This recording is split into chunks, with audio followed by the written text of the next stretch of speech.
Leo tarehe 26 mwezi wa 8 2026 jijini Dar es Salaam vilifanyika vikao vya kamati kuu na halmashauri kuu ya CCM chini ya mwenyekiti wake Dr. Samia Suluhu Hassan ambaye pia ni Rais wa Jamhuri ya Muungano wa Tanzania.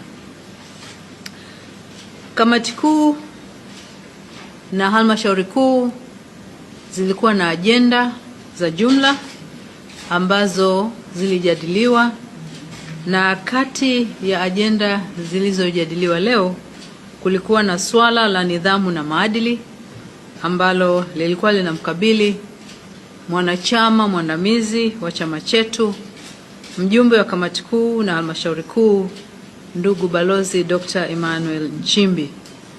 Na katika swala hilo vikao vyote vilijadili kwa makini masuala yaliyohusu nidhamu na maadili, na baada ya kuzingatia taarifa zote zilizokuwepo ilithibitika kwamba katiba ya Chama cha Mapinduzi pamoja na kanuni zake vilikiukwa.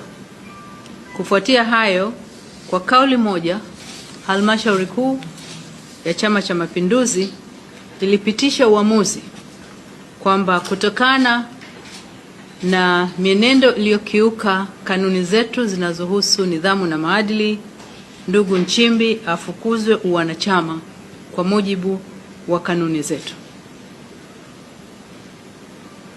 Kwa hiyo tunapenda kuwafahamisha wanachama wote wa Chama cha Mapinduzi na wananchi kwa ujumla kwamba Chama cha Mapinduzi kimefikia uamuzi huo. Kwa hivyo kuanzia hivi sasa ndugu Nchimbi amefukuzwa wanachama na sio mwanachama tena wa Chama cha Mapinduzi.